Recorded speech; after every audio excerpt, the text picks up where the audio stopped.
Hello again, Martin Taylor with WWF-Australia. This is the fourth and final video in the series Detecting Land Clearing in Australia. And in this video we're going to talk about how we can find out if the clearing that we've detected is actually approved, if it's on the Australian Government's project register of approved, or even if they're pending applications.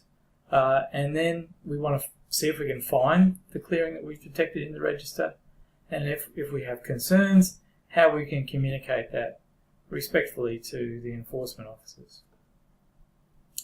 So let's just step through it again. We use Google Earth to compare two images, Google Earth Engine, and in one instance we found a place that was forest in August 2015, which had been cleared by January 2017. We looked at that area with the Protected Matters search tool, and we generated a report. And the report told us that there are a whole number of species that are likely or known to occur there, particularly, for example, the koala. And so normally, you'd expect that anyone wishing to do this clearing would have to seek approval. Now, when someone who's clearing seeks approval, they do what's called a referral. So they refer their action or their proposal to the federal government for approval. And of course the government keeps a publicly accessible referrals list to tell you who's made an application, what the fate of that application is. And so if we just type in EPBC list, referrals list, we will see that list and we can search that list. Here it is, EPBC Act Public Notices. Here are all the referrals. There's a big long list of them. But of course we want to cut down to our area of interest, which is Springfield. And of course we also want to filter that by Queensland. We only want Springfield in Queensland because there are other Springfields. Let's see what we get. Well, when we do that search, we come up with four results. One is the main roads, and that's to do just with the train line. There's a development at Springfield Village, which is north of Springfield Central, at Brookwater, which is again north of Springfield Central. There's something called Woogaroo Heights, which has just been applied for, and so only in February this year. And if we look at that, the map of where that's planned to be, there's the area that we've detected as cleared, and it's a bit to the west of that, so it's not covered by that approval. That's obviously something that's just new. They just applied for it, and so that clearing obviously can't have happened yet. And if we go back to our Google Earth, the kind of area we're looking at is this area over here, which hasn't been cleared yet. So it's not that referral we're talking about. The referral we are talking about, though, is this one, Lend-Lease Community, Springfield, and if we click that up, we'll see that it has that a decision has been made and it's been decided to approve it with conditions. Well, if we click on that, we get a big long document which is Spring Mountain Mixed Use Master Plan Community Development, decision is made, and so forth, right? This is all public information, you can get it, it's just on the internet. But the thing I want to focus in on is the map, because this map of the project shows you a couple of important things. For a start, this is the boundary where the approval is given, right? That's the boundary there, so only within that boundary. Now there's two things to notice about that. First is that they're showing a map as already cleared even before it was approved. So something's not right about that, is it? You're not supposed to start clearing until it's approved. And this is the approval. So obviously the approval shouldn't be showing a map where it's already been cleared, because how can it have been approved? So this clearing here seems very dubious to me, because it obviously occurred before the approval was given. But the other clearing we've observed, and let's go back to our Google Earth map again and turn it on.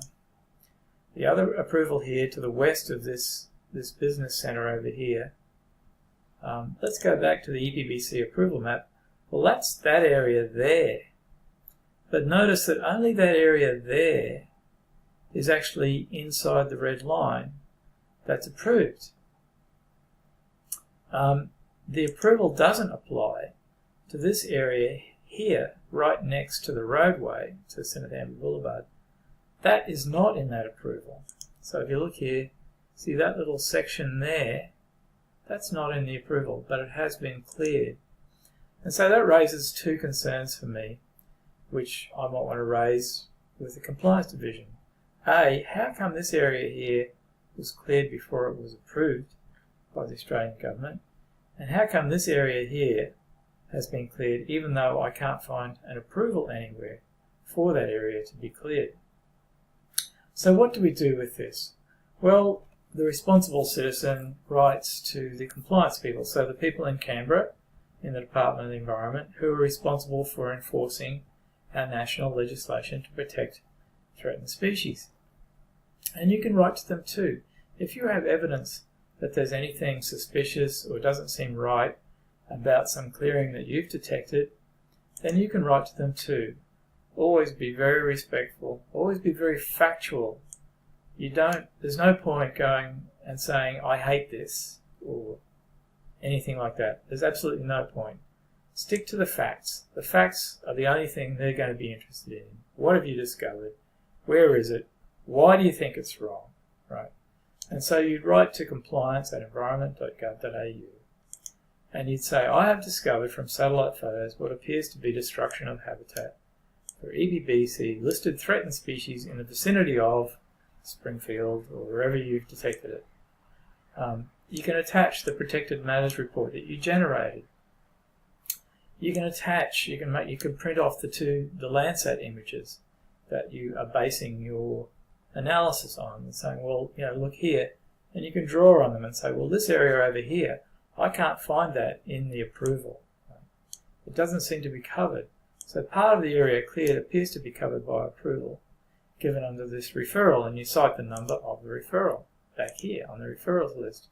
There's the reference number, and you say, well, part of it seems to be covered, but in regard to the portion of the area cleared close to the existing road, I have not found a referral which seems to cover this, even though it's known habitat for koala and so forth. And then you just simply say, I'd appreciate your response as to whether or not there is a referral not shown on the register which covers this clearing. So what you're doing is alerting, bringing their attention.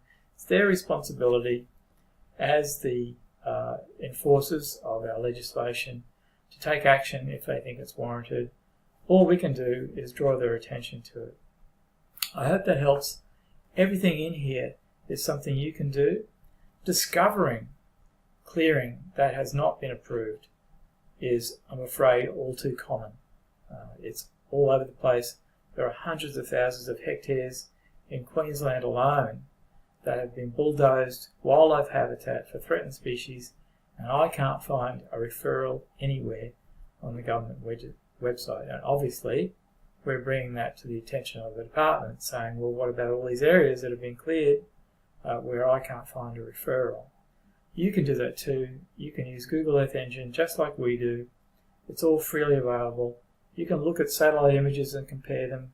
You can detect clearing.